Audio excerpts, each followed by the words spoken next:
Bueno,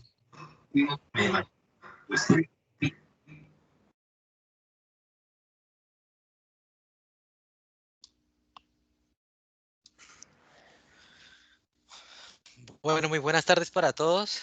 Quien les habla, Pablo Clavijo, Cluster Manager de la Cámara de Comercio de Cúcuta, en representación de la Gerencia de Desarrollo Regional, junto a, pues aliado a la mesa de salud, del sector de la salud. El día de hoy hemos creado este espacio para conversar sobre medicina del deporte, más allá del entrenamiento deportivo. Son consideraciones que sin duda alguna debemos resaltar y hacer visibles para nuestra comunidad y más en estos tiempos que estamos viviendo. De antemano agradezco la participación de todos nuestros asistentes, el espacio y el tiempo de nuestros especialistas, pero para entrar en materia yo quiero primero explicarles la metodología a todos ustedes. Yo quiero pues expresarles que para asegurar la totalidad del contenido de este espacio, a todos nuestros participantes les quiero pedir con todo respeto que durante el tiempo establecido que tenemos, solo permitiremos pequeñas interrupciones, eh, como cuáles, como si se puede repetir esa parte, como si no se oye bien o si no se ve el contenido de la pantalla, en dado caso de que se esté proyectando alguna presentación. Y el resto de dudas y preguntas o inquietudes la resolveremos al final de la sesión de nuestros especialistas. En este caso, pues el doctor Ibar, acompañado de nuestro moderador, el doctor Marcel. Las preguntas, dudas o inquietudes agradecemos las manifiesten a través del chat. Las respuestas a esas preguntas trataremos de no extendernos en un tiempo máximo de 2 minutos y las vamos a manifestar en orden cronológico, tratando de que no se repitan. Para aquellos interesados en reforzar esta información, este webinar ya está siendo grabado y posteriormente va a ser socializado a través de nuestras redes y posteado en la plataforma YouTube. Y por último, y no menos importante, a todos ustedes asistentes, les solicito respetuosamente cerrar sus micrófonos y cámaras para que se establezca una comunicación nítida en este espacio. Sin más preámbulo, yo quiero ceder la palabra a nuestros especialistas, al doctor Ibar Mauricio y nuestro moderador, el doctor Marcel Quintero. Bienvenidos. Pablo, muchas gracias. Muy complacido de estar esta tarde de hoy. Quiero dar las gracias a la Cámara de Comercio por permitir continuar esta idea de la mesa de salud, donde cada semana contamos con grandes protagonistas del servicio médico, paramédico, de todo el potencial en salud que tenemos en nuestro departamento. Es importante resaltar a nuestros invitados, a nuestra comunidad, todas nuestras fortalezas. Sé que hay personas locales, sé que hay personas de fuera del norte de Santander que nos están escuchando y seguramente internacionales. Entonces, pues hoy es un día de esos donde sacamos pecho de cada uno de nuestros especialistas y hoy para mí es un día especial además porque creo que voy a aprender mucho. Quiero agradecer a la mesa de salud, quiero agradecer al manager, a Pablo Clavijo, que ha sido pues un luchador incansable para que esta idea crezca y eso va como una bolita de nieve creciendo cada semana. Y agradecer a todo el equipo, Jorge, que está allá atrás también, pendiente de que toda la parte tecnológica funcione muy bien. Hoy tenemos un tema muy interesante. Yo quiero confesar a los asistentes que soy una persona que muy poca información, a pesar de ser médico, tenía de este tema. Y los médicos siempre tenemos a que, como somos médicos, sabemos mucho de medicina, pero también entre más uno aprende, sabe que desconoce muchas áreas. Y hoy tengo pues la fortuna de estar acompañado del doctor Ibar. Sé que es un orgullo para Cúcuta, para el norte de Santander, ya él nos contará por qué. Y me siento pues hoy muy complacido de que nos hable de lo que es la medicina del deporte. Creo que más que una moda, hoy en día es una realidad donde la medicina del deporte es fundamental para el cuidado de la salud. Ibar, bienvenido, gracias por acompañarnos. Bueno, muchísimas gracias por la introducción y por la invitación sobre todo, doctor Marcel. Gracias a la Cámara de Comercio de Cúcuta también por la invitación y también para abrir estos espacios que son muy importantes. Muchas veces yo digo que a los médicos nos enseñan a curar, pero no nos enseñan a vendernos, entre comillas, no nos enseñan a mostrarnos en cómo podemos ser un potencial económico en nuestra ciudad y eso también vale la pena. Muchísimas gracias también a todo el equipo técnico, a todo el equipo logístico. De verdad me sentí muy halagado en estos 10, 15 días de preparación, puesto que, mejor dicho, me hicieron sentir como toda una vedette, siempre pendiente de mí, siempre pendiente de que estuviera todo en orden, siempre pendiente de las situaciones, y eso le hace a uno el pasar un rato muy agradable, más que presionarlo, lo hace uno decir, no, voy a conversar con unos amigos, y eso es importante. Entonces, no, desarrollemos el tema y vamos con todo, hijo. Sí, bueno, Ibar, tú tocaste una cosa súper importante y es tal vez lo que queremos transmitir en esta mesa de salud. Tal vez el escenario de la Cámara de Comercio, claro que nos debe dar la oportunidad de vender nuestro trabajo, pero ha sido una experiencia muy bonita porque lo que estamos realmente más que vendiendo es mostrando ese gran potencial, ¿no? Y cuando un potencial se muestra y la gente conoce todas las fortalezas pues, que hay en Norte de Santander, pues detrás viene seguramente el crecimiento comercial de cada una de las áreas de la salud. Entonces, yo creo que ya entrando en el tema de fondo, yo quiero preguntarte, Ibar, ¿qué es la medicina del deporte? Bueno, si me permite compartir una pequeña presentación como para hacer amena la situación, lo voy a hacer, ¿no? Sí, el asunto aquí de la medicina del deporte es que muchas personas, como estaba bien diciéndole, a veces, muchas veces, buscamos estas especialidades afuera, y acá en Cúcuta y en Norte de Santander tenemos especialistas, no solamente que están en la región, sino te digo, de los 17 médicos que estamos en el Ministerio del Deporte, 4 somos norte santanderianos, en términos de selecciones Colombia.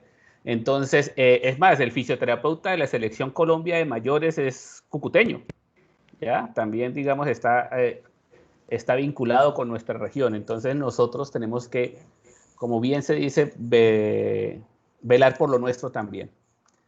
¿Qué es la medicina del deporte? Primero que todo, esto es una situación que hay que entender bastante bien. En Colombia es una especialidad médica clínica o médico-quirúrgica. O sea, dura 3 años, igual que estudiar pediatría, igual que estudiar cualquiera de nuestras, digamos, nuestras especialidades médicas. Muchas veces hacemos pasar a las personas, o hay personas también malintencionadas, como le pasa a los cirujanos plásticos, que son de otras profesiones y se hacen llamar deportólogos, pero en realidad no han hecho la especialidad, ¿no? En Colombia es una especialidad ya establecida, digamos que nuestro país es pionero en esta especialidad médica y estudia más que todo el impacto del ejercicio, de la actividad física sobre el cuerpo humano, la utilización de este conocimiento en favor de la rehabilitación, la prevención y tratamiento de distintas patologías y el mejoramiento del entrenamiento deportivo. Digamos, este es como quien dice por lo que nos identifican, pero ahorita que más entremos en materia nos vamos a dar cuenta que es un abanico de posibilidades lo que podemos encontrar. Creo que sí. Yo pues, oyendo tu explicación, pues es claro que todo está ligado a la actividad deportiva, pero tengo entendido, como vamos a hablar más adelante, que creo que su campo de acción es muy amplio. ¿Cómo podríamos hablar de la historia de la medicina del deporte? Tú nos acabas de comentar que Colombia es pionera, que es un tema que seguramente aquí está ya muy organizado. Yo afortunadamente he aprendido en estos pocos días muchas cosas que no sabía, lo que tú me has enseñado. Pero, ¿cómo podríamos ubicar a los asistentes históricamente en el desarrollo de esta especialidad? Bueno, la medicina del deporte tiene sus orígenes por allá en los 2500 antes de Cristo. O sea, los primeros fueron los asiáticos que empezaban digamos, a ayudarnos muchísimo, ayudar mucho a las personas que hacían ejercicio. Y en Grecia, digamos, Herodicus V fue el primero que empezó a relacionar que las personas que comían bien y hacían ejercicio eran más saludables. El famoso Galeno en Roma también empezó a hablar acerca de los beneficios del ejercicio y la actividad física para las personas en general. Y en el siglo XX, los padres de la medicina del deporte moderna fue el alemán Ernst Holk, que creó o fue fundador de American College Sports Medicine, que es el Colegio Americano de Medicina del Deporte, y Augustus Thorndike en Harvard, digamos, fueron los primeros en establecer esto como una especialidad como tal. Si vemos, me parece muy anecdótico que Augustus, el doctor Augustus duró 100 años y el doctor Ernest duró 90 años de vida. O sea, significa que como que no solamente eran estudiosos, sino practicantes del deporte, y eso hizo que tuvieran una vida tan longeva. O sea, ellos de los que aplican, ¿cómo es? Decían y aplicaban, o sea, Aplicaban. realmente o sea, que realmente vendían lo que ellos demostraban con su práctica.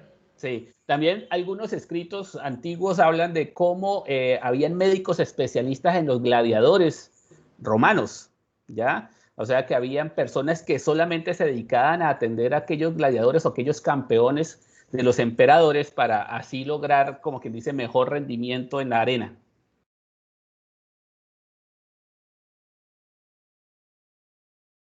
Bueno, ay, ¿qué nos está pasando?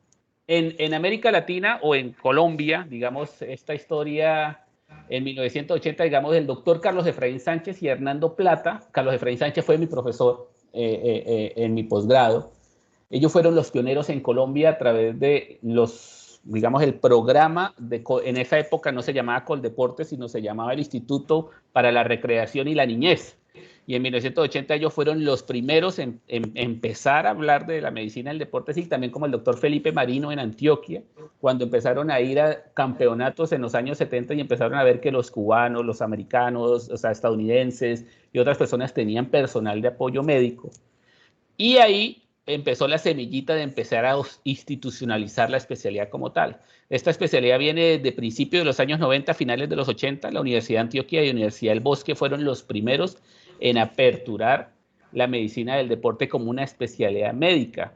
En México también existe, dura 3 años. En Brasil desde el año 2010 iniciaron también el posgrado de 3 años, porque lo que hacían en Brasil era que hacían un curso de un año los médicos ortopedistas traumatólogos o los cardiólogos, y se graduaban como un año después como un pequeño curso diplomado y hacían medicina del deporte, hasta que hace 10 años eso ya se paró y empezaron a decir, no, Brasil va a hacer su posgrado de 3 años de medicina del deporte, Argentina también tiene más o menos 15 años, Uruguay también, Perú está iniciando el proceso, Ecuador, Venezuela lamentablemente no tienen el posgrado, y Chile arrancó hace 8 años. La Universidad Central de Chile tiene el posgrado de Medicina del Deporte como especialidad médica de 3 años de duración. Entonces, digamos que en Latinoamérica, Colombia es uno de los pioneros, ¿ya? Y se ha desarrollado muchísimo la medicina del deporte. Es más, yo creo que 20 años para acá, yo puedo decir que los resultados deportivos que se han dado no solamente ha sido por el cambio político que se hizo a través de la inversión del deporte, sino también las ciencias aplicadas al deporte han contribuido de gran manera a que tengamos ahora más medallistas, más campeones, porque no se quedó atrás Colombia frente a Europa. Es más, en España el posgrado dura 4 años, no dura 3, el posgrado es de duración de 4 años, entonces digamos que es una especialidad ya establecida dentro del mercado. Estas son las facultades de medicina que tienen medicina del deporte en estos momentos. Es la Universidad Pontificia Bolivariana de Medellín, la Universidad de Antioquia en Medellín, las 3 de Bogotá, la Universidad Nacional. Desde el 2014 tiene el posgrado de medicina del deporte. Hay un chico de Pamplona muy pilo, se llama David Alejandro, está en 3er año en la Universidad Nacional. Yo creo que va a salir laureado de ese posgrado. La Universidad del Bosque. Y el último fue desde el año pasado, donde la Universidad de Boyacá inició su tarea. Entonces, miramos que ya son 6 facultades de medicina quienes están en eso. Ahí, ¿no? Y esta es la Asociación de Medicina del Deporte de Colombia, se llama AMEDCO.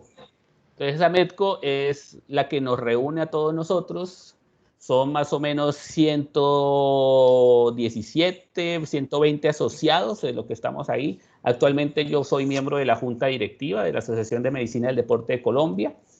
Estamos trabajando arduamente para consolidarla, hacer que nuestros asociados estén prestos a colaborarnos en todo y sobre todo ha tenido un gran protagonismo tras bambalinas en esto del COVID, que más adelante seguramente lo tocaremos.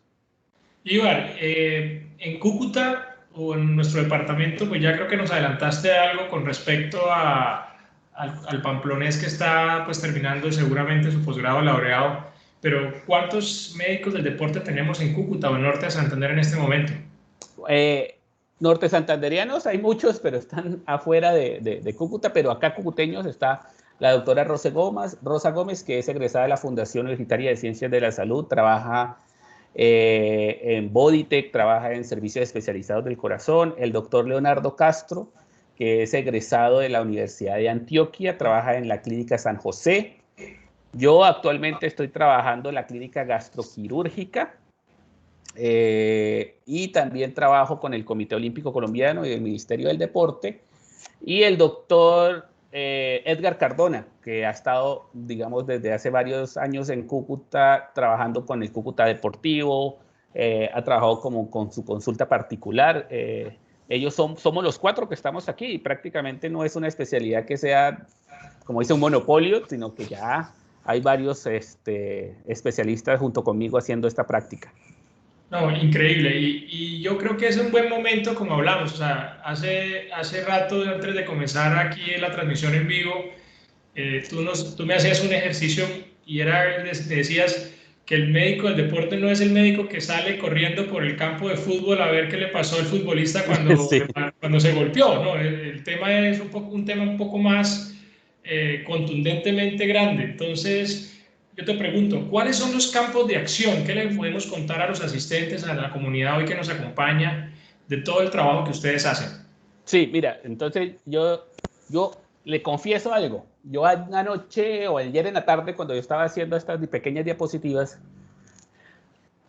me salieron 4 diapositivas de campos de acción.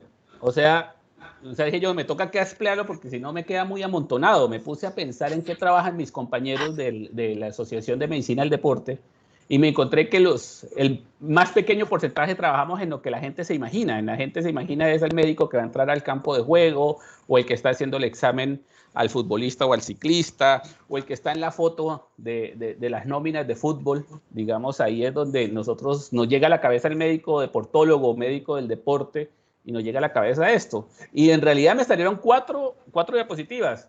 Normalmente trabajamos en promoción de actividad física en población general. Estamos trabajando en institutos departamentales de salud, en ministerio de salud, tratando de crear políticas para promocionar la actividad física, lo que es toda la parte de ciclovías, de recreovida, de todo eso ha estado de la mano de la medicina del deporte, el desarrollo de todos estos espacios que usted ve los domingos y los lunes en todas las ciudades de Colombia, la ciclovía. La prescripción de ejercicio, el ejercicio es como un medicamento, el ejercicio tiene una dosis, tiene una manera de tomarlo, una manera de hacerlo. Dependiendo de lo que nosotros queramos, se prescribe el ejercicio, mirando cuáles son los factores de riesgo en pacientes con enfermedades crónicas. Ya sabemos lo inmejorable, es el medicamento más barato que hay y lamentablemente es el medicamento que menos usamos, el ejercicio. Obviamente, pues en los equipos, digamos, individuales, los deportes, el alto rendimiento, la rehabilitación de lesiones o accidentes deportivos. En las empresas, digamos, ahorita mismo los médicos que están trabajando en grandes empresas, como decir Colmotores, Pacific Rubiales, y eso ya son médicos del deporte dentro de la empresa, porque es más la promoción de la actividad física la que se tiene que hacer dentro del ámbito laboral. Estas grandes empresas o multinacionales tienen gimnasios dentro de sus propias empresas y el médico del deporte prescribe el ejercicio, identifica factores de riesgo cardiovascular en las empresas. La organización de esos cotejos o de esas olimpiadas empresariales también están a cargo de los médicos del deporte. La docencia, la investigación, los programas de prevención al dopaje, la rehabilitación cardíaca y pulmonar. Acá el doctor Leonardo es un experto fabuloso en rehabilitación cardíaca en la Clínica San José. Ha hecho un salto de calidad de ese programa. Hay un antes y un después de que el doctor Leonardo lo tomó. Los programas de ejercicios de enfermedades crónicas, prevención en salud, salud pública. Otra cosa importante, la salud militar. Acá lo que es el ejército, y tuve compañeros de la Fuerza Aérea que estudiaron medicina del deporte junto conmigo, porque tiene una gran aplicación en los laboratorios de medicina aeroespacial. Entonces ellos son los encargados de trabajar toda la fisiología de los pilotos.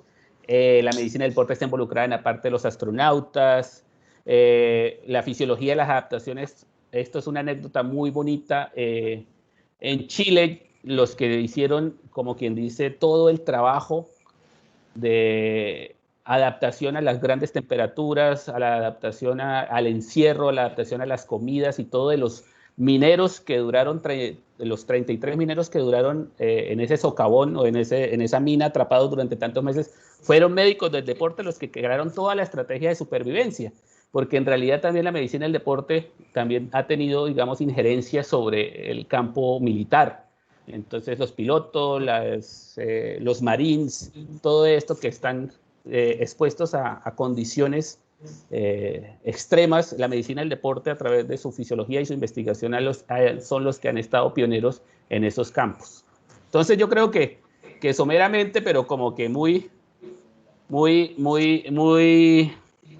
con mucha pulpa, hicimos un pequeño repasito de la medicina del deporte. Sí, Ibar, no, creo que como tú nos lo presentas, sí había, pues como yo lo veo, una deuda de una especialidad que ha logrado como concentrar todas esas áreas de actividad física con acompañamiento especializado, que es lo que ustedes hacen. Yo, por ejemplo, quiero hacerte una pregunta.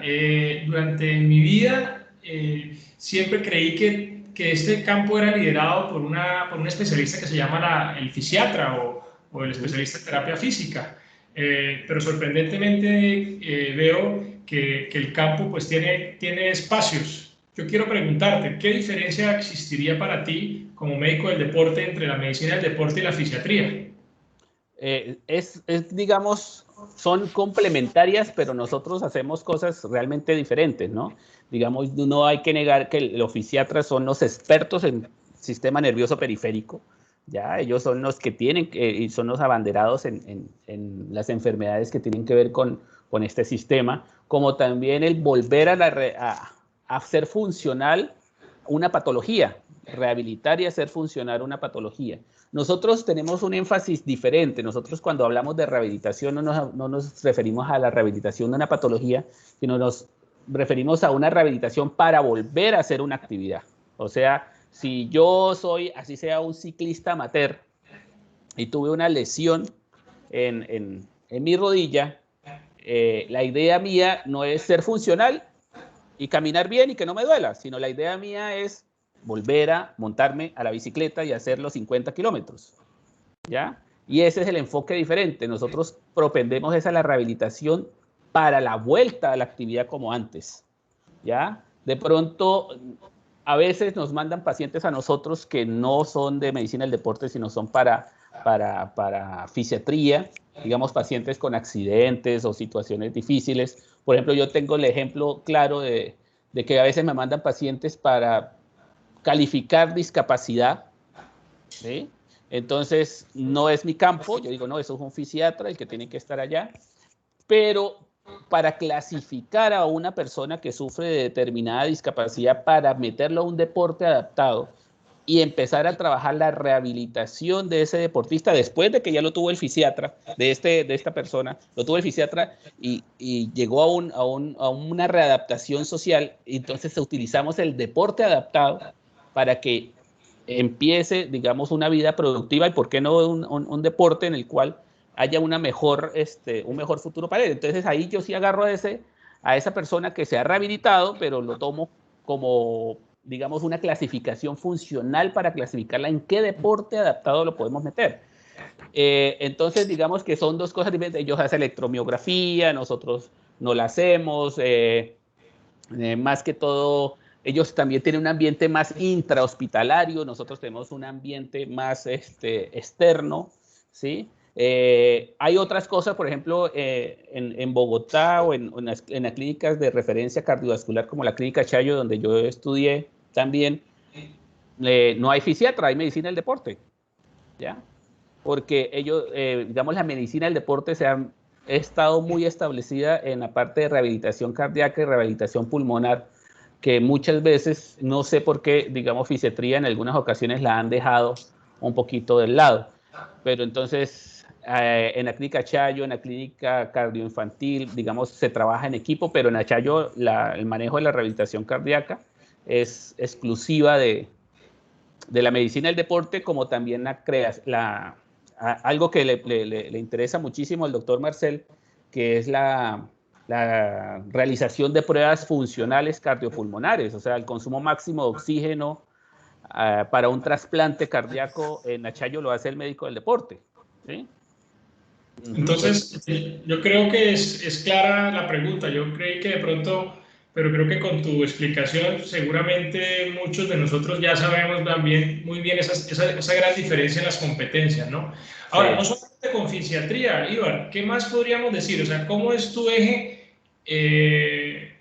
Yo quiero aclarar esto antes de entrar de fondo, porque sé que hay muchos asistentes que quieren que ya les des tip en determinadas situaciones. Pero yo quiero que tú le plantees, como estamos aprendiendo en medicina del deporte y aquí en Norte de Santander, cómo funciona la medicina del deporte dentro de un eje de otras especialidades. Entonces, ¿cuál sería como esa vista general, como para decir, mira, la medicina del deporte está acá, un brazo con tal especialidad, con otro, articulamos acá? Más o menos nos los ha comentado en la presentación, pero me gustaría que nos lo dejaras muy claro, porque creo que estamos en deuda con ustedes como especialistas acá. Yo, por ejemplo, he terminado aprendiendo a los golpes y ahora te digo por qué, de la importancia de tenerlos, y tú lo acabas de describir. Leonardo es una persona a la cual le ha aprendido mucho en la rehabilitación de los pacientes con trauma de tórax, en todo el tema de rehabilitación cardiopulmonar, ¿no? Y gracias a Leonardo pues ha aprendido muchas cosas. Entonces, ¿cómo podrías tú explicarnos ese eje interdisciplinario entre varias especialidades? Bueno, nuestra especialidad de por sí es muy, como dice, parecemos chigüiros, somos muy amigos de todos, ¿ya?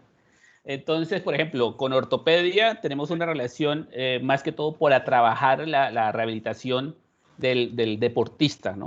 Del deportista como tal. A mí me preguntan mucho, yo lo digo de manera práctica, pero ¿usted qué hace diferente de un ortopedista? Bueno, yo diagnostico el cruzado del futbolista. Yo llamo a mi ortopedista de rodilla y le digo, mire, tengo un cruzado, por favor, para programarlo para cirugía. Yo le mando todas las imágenes, todo. Él llega, lo conoce, valoración preanestésica, cirugía, y saliendo de la cirugía me lo entrega. ¿Ya? O sea, él hace es su cruzado. De ahí para adelante, siga con Ibar. Entonces nosotros en rehabilitación deportiva, sobre todo de, por ejemplo, jugadores, gimnastas, diferentes deportes como tal, o también otra cosa es la población en general, que el deporte es algo fundamental en su vida social, económica, que si no hacen deporte no producen, ¿ya? Eso también es importante. Hay también el ejecutivo que juega tenis y si no juega tenis, se muere. Y eso también hay que prestarle atención porque es una parte importante de su vida. Entonces, ahí con el ortopedista manejamos esa parte. Con el cardiólogo manejamos la parte de la rehabilitación cardíaca. Entonces, el cardiólogo nos remite a nosotros para el paciente posoperatorio de revascularización. Ahí el cirujano cardiovascular también está, el posoperatorio de revascularización cardíaca, el posoperatorio, el electrofisiólogo, aquel que les hizo un cardiodefibrilador o un marcapaso implantable, también nosotros hacemos la rehabilitación cardíaca. Cardiólogo clínico, también paciente con hipertensión, con diabetes, el endocrinólogo que el asunto metabólico, un síndrome metabólico también nos lo remite, la obesidad en los endocrinólogos también.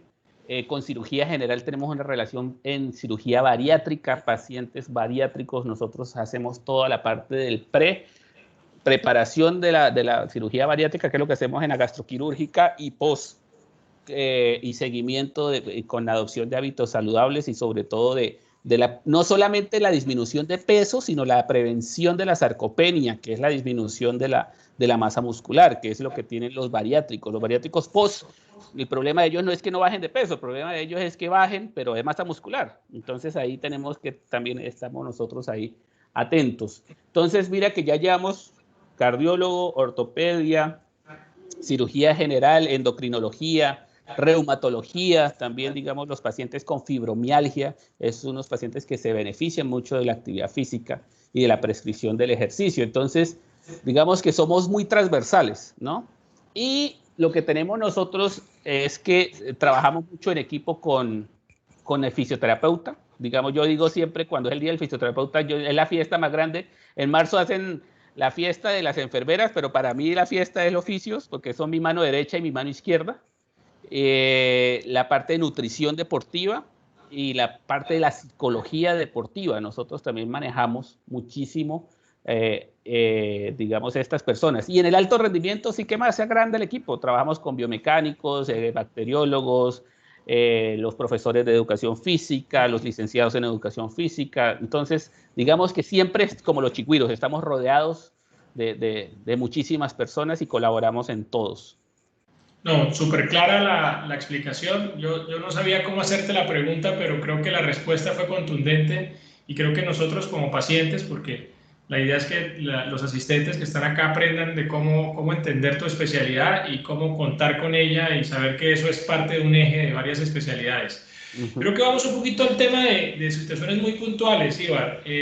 Vamos a hablar un poquito de medicina del deporte y obesidad. Tú hablabas ahora que trabajas muy de la mano con los cirujanos generales o los cirujanos gastroenterólogos o los cirujanos que manejan obesidad. Ya sabemos que la obesidad hoy es una enfermedad con un índice muy alto de mortalidad y de enfermedad muy grave. ¿Qué podrías contarnos de tu trabajo? Sé que estás vinculado a un programa local de cirugía bariátrica. Bueno, voy a robarle una expresión que escuché hace poco en una conferencia. La pandemia en la pandemia, o sea, la obesidad es una pandemia y estamos en una pandemia, o sea, en realidad lo que a mí me preocupa mucho es el concepto que de pronto en la población en general no se ha tenido de la obesidad. La obesidad de per se es una enfermedad, ¿ya? Y las personas a veces se hieren en susceptibilidades por uno decir en una conferencia que es que vamos a tratar una enfermedad que se llama obesidad, y eso no es descabellado decirlo así, ¿ya? Es más, ahorita con el COVID nos hemos dado cuenta de que los pacientes con obesidad tienen mucho mayor factor de riesgo o mayor mortalidad. Hay un paper de JAMA que es muy claro, ¿no? Que casi el 35% de las personas que fallecieron por COVID estaban obesas. Entonces, digamos que dentro de mi experiencia es mucho más la pedagogía que hacerlos hacer ejercicio, ¿ya? Es mucho más identificar factores de riesgo, no solamente genéticos, sino también factores de riesgo culturales, costumbristas, laborales, factores de riesgo también psicosociales, como para encontrar, y por eso hay que rodear al paciente con obesidad de un trabajo multidisciplinario. Acá tenemos, digamos, un grupo de excelencia ya con más de 10 años de experiencia con psicología clínica, psicología bariátrica, psicología del deporte, nutrición, cirujano bariátrico, fisioterapeuta, médico del deporte. Digamos que todos tenemos que mandar el mismo mensaje. Es un trabajo fuerte, es una enfermedad crónica, es algo que tiene que tratarse toda la vida, las personas con obesidad, pero en realidad es muy satisfactorio ver que uno cambia vidas. Uno creería que la persona que pierde 40, 50 kilos eran un gordito feliz y no, la gente no son gorditas felices. Después de que pasa y hacemos encuestas de satisfacción, la frase que yo más he escuchado o la frase que más me ha llegado es que un paciente escriba: es la mejor decisión que he tomado en mi vida. Ya después de que dicen que es la mejor decisión que he tomado en mi vida, uno se satisface mucho de su trabajo cuando uno puede cambiar la vida de una persona que estaba enferma, en cierta medida no solamente físicamente, sino mentalmente y solamente por perder, no peso, pero sí tener una mejor salud, con eso cambia todo.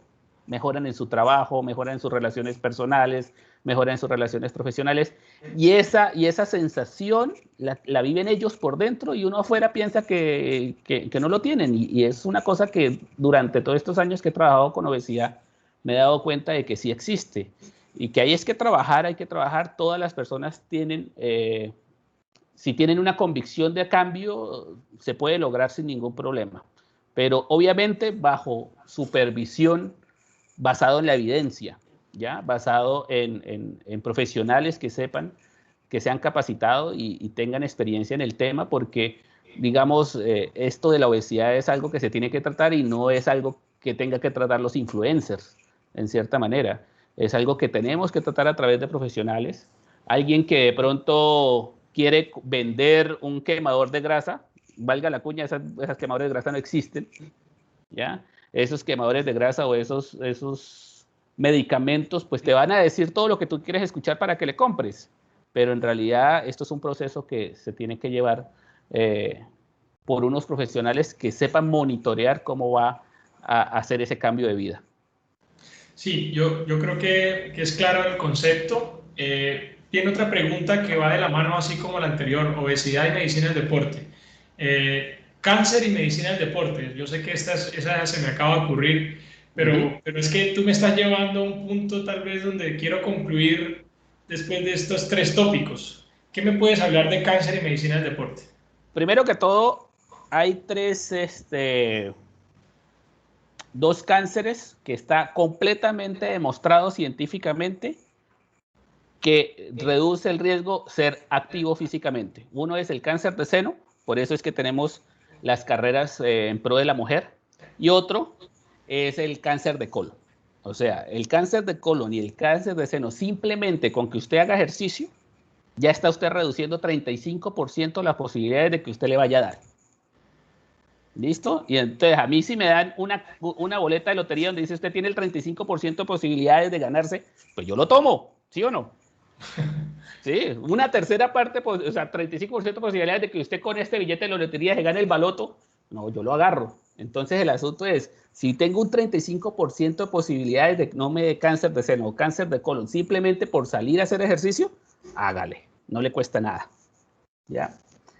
Y lo otro, las personas que están pasando por esta situación de quimioterapia y todo, en muchas clínicas de top mundial, en Colombia te puedo decir que es la clínica del Country la que ha tomado la bandera sobre esto, con un colega que se llama Alejandro Soler, que ha trabajado en la unidad de rehabilitación oncológica, donde es un gimnasio para personas que están pasando por quimioterapia o por algún tratamiento de esto, donde van a un gimnasio donde se encuentran con otras personas a hacer ejercicio, ¿ya? Entonces, también como hay unidades de rehabilitación cardíaca, rehabilitación pulmonar, también hay unidades de medicina del deporte especializadas en rehabilitación oncológica. Entonces, mira que vamos en dos cosas, en la prevención primaria y la prevención secundaria. Tres, pregunta que me compete muchísimo: accidentes y trauma de tórax y medicina del deporte. Mucho. Tenemos muchos. Usted no se imagina, usted sabe, en Europa, vamos a hablar de Europa solamente, en Europa, ¿cuál es el deporte que más trauma de tórax puede dar? Se imagínese. ¿Qué? ¿El esquiar? Está dentro de los 5, sí, pero ese no es. No sé. Ecuestre, montar a caballo. Claro, En sí. Europa, el montar a caballo y el 65% por caídas, y hasta han reportado tórax azotados por pateo de caballos. Claro. Es impresionante. Entonces, los deportes ecuestres, sobre todo los de saltos y todo esto, de estos obstáculos, es uno de los deportes en Europa donde más tórax azotado hay. Entonces, es interesante porque también podemos encontrar, por ejemplo, con el deporte, la esgrima, perforación torácica por esgrima. Podemos encontrar también accidentes o neumotoras espontáneos por apneas, se han reportado también en deportes de ultrarresistencia, que son 120 kilómetros a la altura, por allá en el Himalaya también se han encontrado neumotoras espontáneos. Y en nuestro medio, en América o en Latinoamérica, el ciclismo definitivamente. O sea, vimos a Rigoberto Urán a principio de año con una situación torácica fuerte, pero digamos ahí es donde más, y los deportes de combate, como el taekwondo, que una de las cosas que más ocurre es a la patada lateral que pega de acá debajo, pero ya esos chalecos que se utilizan, pues hacen una gran protección, pero digamos que sí se ha encontrado. Y en nuestro medio, aunque usted no crea, en Cúcuta, el rugby, porque el rugby es un deporte hermoso, da muy buenos resultados. En Cúcuta de Norte Santander es uno de los deportes más practicados, ¿ya? En donde a través de los tacles el hombro se clava en la zona costal, hay fracturas, situaciones, digamos, estresantes para la caja torácica. Entonces en el rugby lo vemos bastante. No hemos tenido ninguna cosa catastrófica, sino fracturitas, ¿no? Fracturitas y de pronto más contusiones. Y en la gimnasia tenemos una situación que para nosotros en medicina del deporte, cuando trabajamos gimnasia, es un dolor de cabeza, que es la famosa costocondritis. Los gimnastas hacen unos movimientos muy extremos de giro, ¿ya? En sus elementos antinaturales, porque esto es una cosa bastante de dificultad, y producen una situación también de la zona costal, debajo de la costillita, de la zona costocondral, como también desgarros musculares en los músculos intercostales, que eso nos puede sacar prácticamente, casi nos saca a un gran deportista de unos olímpicos, y es una cosa, un dolor de cabeza que nosotros tenemos ahí. Pero en nuestro medio, digamos, el rugby, la gimnasia y sobre todo el ciclismo es lo que nosotros más vemos en los accidentes.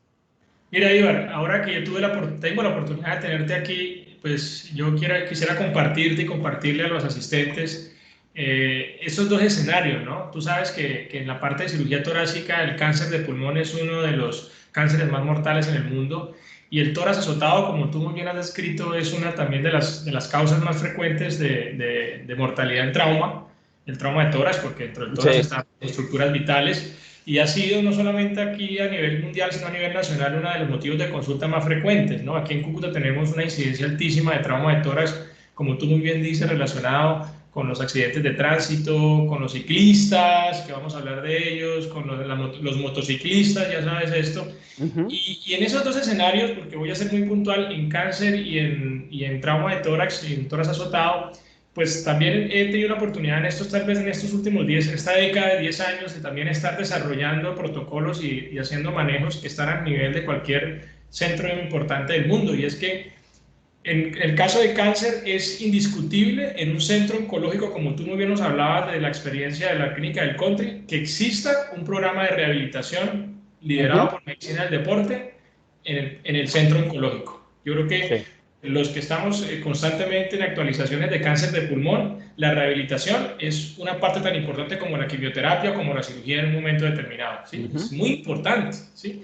Y por ejemplo, en el caso nuestro de trauma de tórax, te puedo contar, o sea, nosotros hacemos aquí, pues los grupos de cirujanos de tórax de Cúcuta hace parte de la Sociedad Mundial de Trauma de Pared Torácica, que estamos trabajando más o menos hace 6 años, inclusive con publicaciones y trabajos de Cúcuta, que se han ido afuera y que han sido bien calificados, en donde el 30% del éxito, Iván, o sea, 30% es la cirugía que hacemos nosotros. 30% el manejo del dolor, que si se hace una buena cirugía, y el otro 30% final es la rehabilitación o la quinesia de pared torácica, que esa es la que en este momento estamos liderando pues en la ciudad con el doctor Leonardo, que nos ha generado unos protocolos que hemos retroalimentado, y es impresionante cómo estos pacientes con esos traumas de tórax, de verdad, como tú dices, cómo se reincorporan a su vida y vuelven a hacer una vida normal, y realmente estos accidentes, estos traumas de tórax tan severos terminan siendo parte del pasado. Entonces yo creo que es importante resaltarlo, y pues quería como contarte también mi experiencia, claro, y la expectativa que tengo con esta oportunidad de poder resaltar la medicina del deporte regional, ¿no? No, y qué satisfactorio ver luego tú al paciente corriendo por el malecón. Sí, o sea, eso llena mucho. O sea, a mí me pasa también con pacientes con cirugía bariátrica, que uno los veía que llegaban con eso y luego uno se los encuentra en la ciclovía y lo dejan a uno regado. Entonces, esa cosa es lo que hace que esto que hacemos lo sigamos haciendo. Simplemente el ver en los ojos de alguien que va corriendo feliz. Perfecto.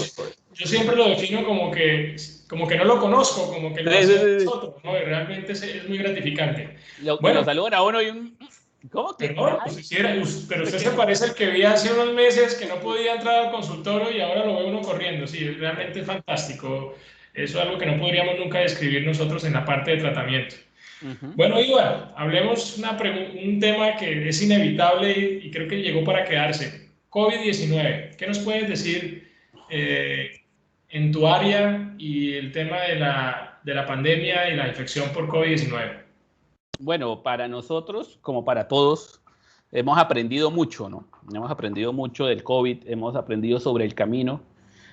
Una cosa, por ejemplo, nosotros como Medicina del Deporte, tras bambalinas, hemos trabajado de la mano del Ministerio del Deporte, del Ministerio de Salud y Ministerio del Interior, creando todos estos protocolos. O sea, eso que sale en la reglamentación de cuáles personas pueden salir, a qué horas, todo eso lo hizo Medicina del Deporte. O sea, la especialidad nuestra tuvo un papel vital en toda la realización de protocolos para la actividad física durante la pandemia. ¿Ya? Nosotros fuimos los que pegamos el grito en el cielo de que no podemos encerrar a todo el mundo porque se nos va a aumentar la obesidad, se nos va a aumentar el problema cardíaco, se nos va a aumentar la diabetes, se nos va a aumentar los problemas mentales. No, hay que salir, pero bajo estas restricciones, ya de la distancia, todo eso. Entonces, con el COVID tuvimos un gran protagonismo. Yo estuve presente en toda la realización de esos protocolos, o sea, desde Norte Santander se contribuyó a eso. Y eso aprendimos muchísimo. Ahora el reto es aprender más de cómo va a ser la vida posterior al COVID. O sea, nosotros ahorita estamos desde el Ministerio del Deporte, el CCD, que es el Centro de Ciencias del Deporte del Ministerio, creando ya un documento en el cual vamos a protocolizar todos los exámenes que van a tener no solamente los deportistas, sino la población en general, para retomar una vida deportiva, porque se ha encontrado, digamos, en pacientes activos físicamente que estuvieron hospitalizados, fibrosis pulmonares o disminución de la capacidad pulmonar, fibrosis pulmonares localizadas, y sobre todo en paciente joven, y también el riesgo de desarrollar miocarditis, ¿no? Entonces, eso también lo estamos trabajando, estamos consiguiendo literatura de la NBA, que es la que está trabajando bastante con la parte de miocarditis, los deportistas que en Europa ya empezaron a tener, después de estar hospitalizados, retoma el deporte, el seguimiento que se está haciendo, y entonces a través de esas experiencias, pues nosotros también hemos estado desde casa monitorizando a nuestros deportistas élite, haciéndoles pruebas, mirando que no haya ningún inconveniente para que retomen después su vida deportiva sin ningún problema. Una cosa diferente es nosotros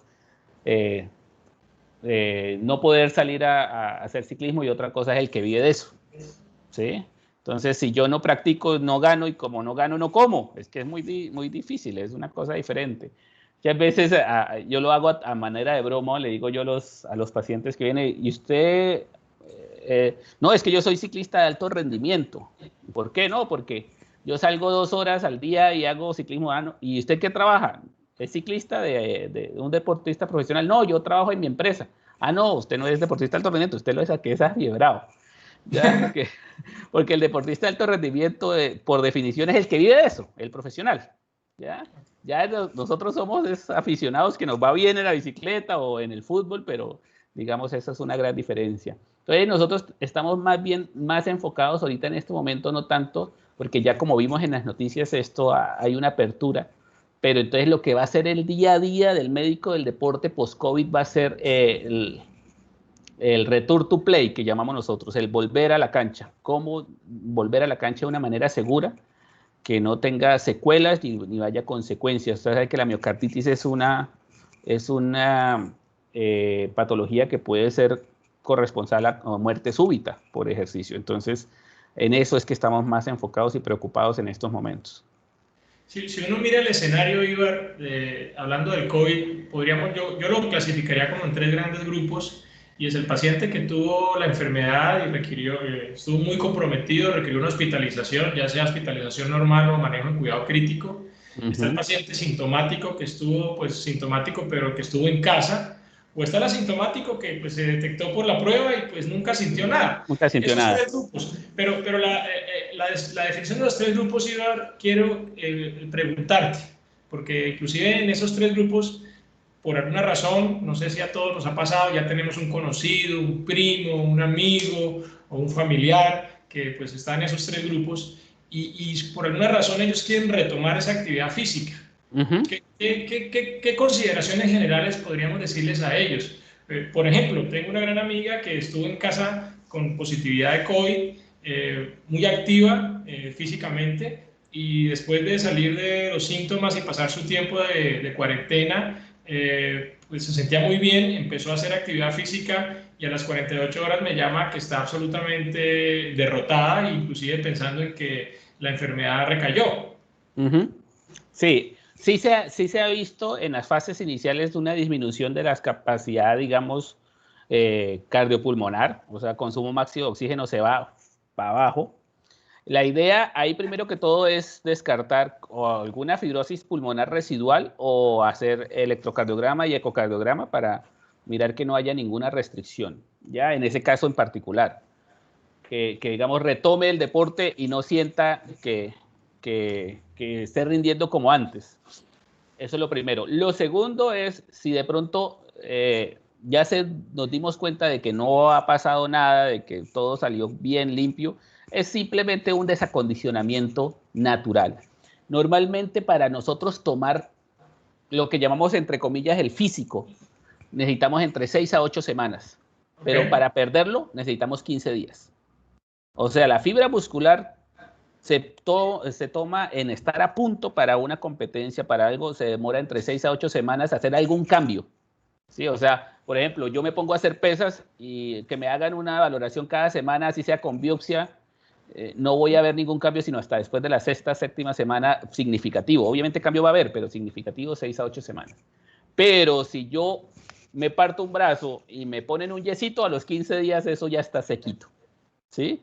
Entonces también hay que evaluar que se haya sido un desacondicionamiento. Simplemente la recomendación, si de pronto ya lo patológico se descartó, es retomar poco a poco, o sea, empezar como si hubiésemos estado lesionados de una rodilla, de un tobillo, donde estuvimos parados 20 días, es volver progresivamente. Progresivamente significa un 50-60% de la capacidad de lo que nosotros hagamos e ir haciendo una progresión de retorno a la actividad. No empezar a meternos los 60 kilómetros en la bicicleta como antes, sino vamos a hacer 15 y a una situación más poco a poco. Vamos monitorizando cómo vamos las sensaciones. Es muy fácil, de 0 a 10, uno dice, una escala de Borg, es la escala que nosotros, o que ustedes ven en el gimnasio, que lo ponen en todas las paredes, dice 0 estar en reposo y 10 hacer todo el ejercicio lo más fuerte del mundo. Empezar en un 5, 6 e ir aumentando así semana a semana hasta que retome la condición físico-atlética que lo va a lograr. El asunto aquí, primero que todo, es descartar riesgo de miocarditis, riesgo de fibrosis pulmonar. Chao. Y segundo, si no es así, cogerla suave, que lo que pasó fue que me desacondicioné simplemente y empezar a retomar la forma progresivamente. Así y para bueno, todo. Y, por ejemplo, ese paciente que te cuento, que bueno, ya se recuperó, está bien, ¿habría algún tiempo para él comenzar esa actividad progresiva, menos del 50%? Es decir, podríamos decirle a las personas que ya salieron de su proceso infeccioso, por decir, ya están negativas por aislamiento, están negativas por prueba. ¿Qué le podríamos decir? Esperen un mes, 4 semanas, esperen 2 semanas y comiencen. ¿Qué nos sugieres? Se está haciendo, digamos, hay un protocolo que ya se está desarrollando para hacer eso, pero es como, yo lo tengo por aquí, se lo podría haber mostrado en la presentación, pero después lo olvidamos. Ah, pero venga, lo busco acá. No, esto está interesante. Sí, creo que es un tema que es bastante álgido en el sentido de que hay muchas personas y como tú muy bien dices, también debe quedar claro que esa persona que inicie la actividad progresiva y a pesar de eso no se sienta bien, debe consultar inmediatamente a su médico tratante porque se Exacto. debe hacer estudios pulmonares y cardíacos para evitar o descartar secuelas, ¿no? Ahora, no todos lo hacen, ¿no? Ujú. Bueno, mira, normalmente, ahorita le busco la imagen, pero lo que dice más o menos es, primero que todo, descartar que ya no estemos sintomáticos, ¿no? Mira, acá está, ya lo voy a poner aquí. La maravilla de la tecnología y de la buena memoria, yo lo tenía por aquí. No, y la oportunidad y tu disposición, que es lo más valioso, digo, poderle compartir todo esto a nuestra comunidad que está ahí pegada y está súper pendiente de esto. Permiso, voy a mirar acá.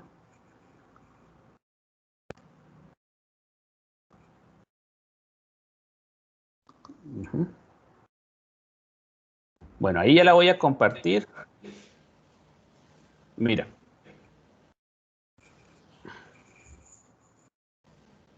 Ahí se ve, ¿no? ¿Todavía no No se ve? todavía, No, no todavía. Ahí se ve, ¿cierto? ya viene. Listo. Listo, mira. Entonces, acá lo que más bien, mire, lo que ya, esto es una referencia que ha hecho ya, está en el British Journal of Sports Medicine, ¿ya? Entonces, acá hablamos de el protocolo de retorno a la actividad física de manera gradual.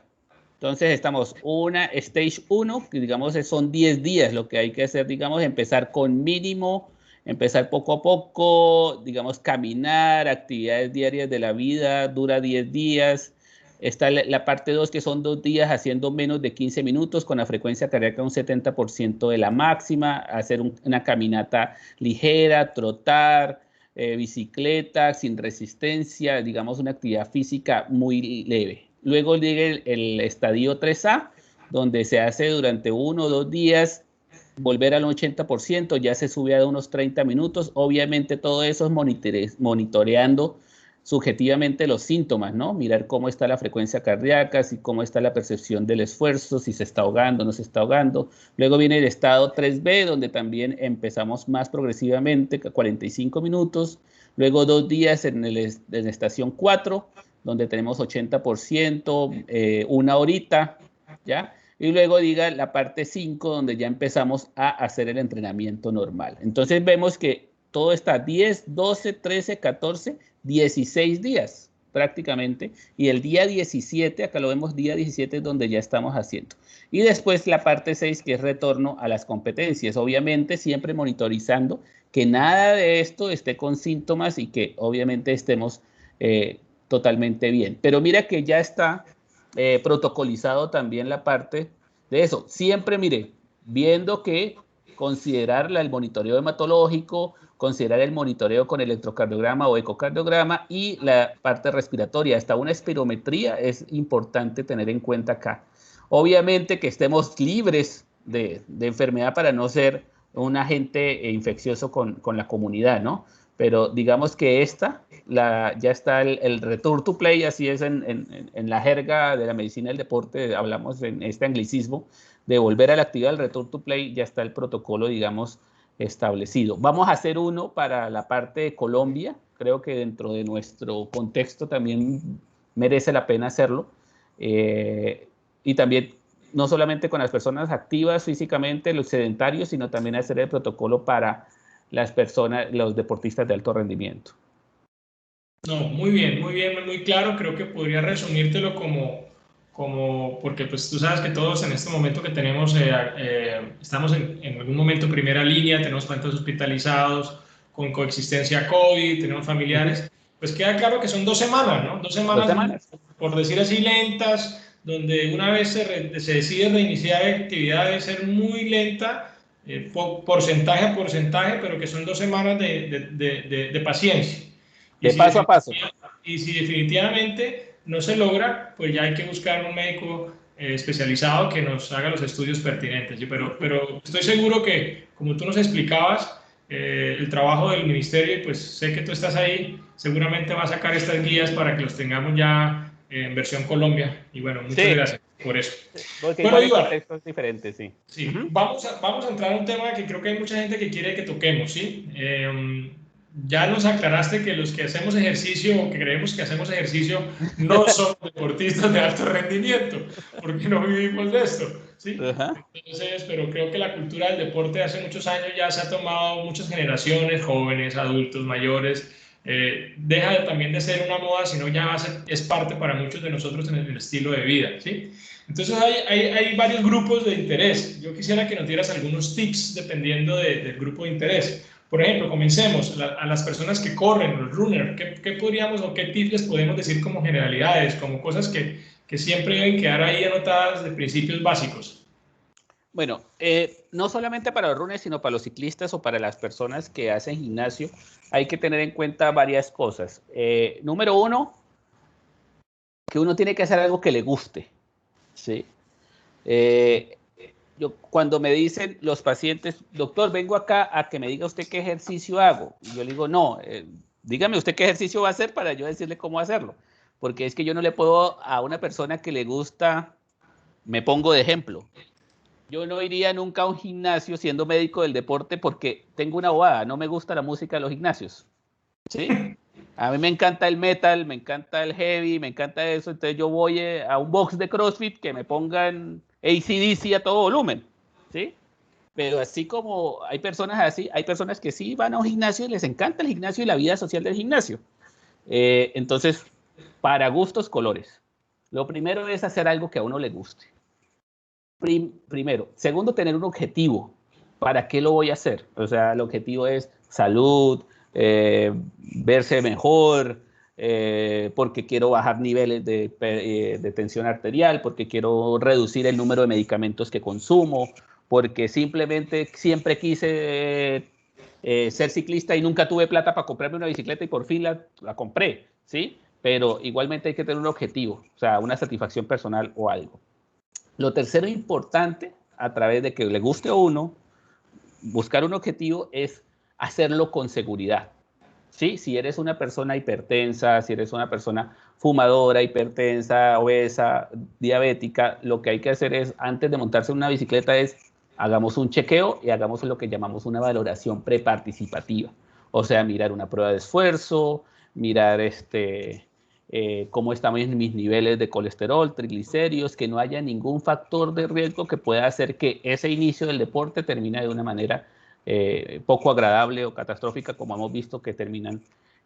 O el deporte no es que produzca el evento coronario, sino que a través del deporte se descubrió esa situación aterosclerótica preexistente. Entonces muchas personas dicen, es que se puso a hacer ciclismo después de viejo y le dio un infarto. No, es que el infarto estaba que le daba. Lo único es que la bicicleta hizo el favor de hacernos ver que estaba enfermo.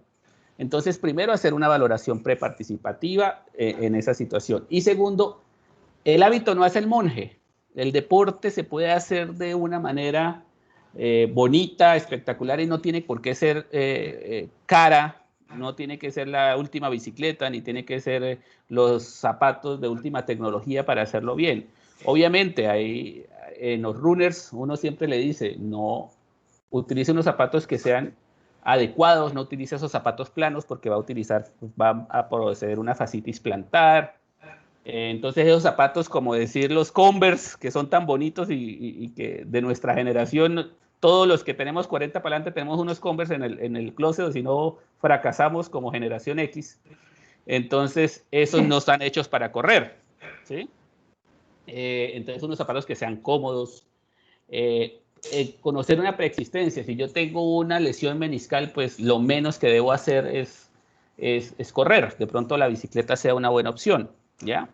Entonces, conocerse, saber y saberse enseñar. Y sobre todo, también si va a ser dirigido por un especialista o por un entrenador, que ese entrenador sea un licenciado en educación física, ¿ya?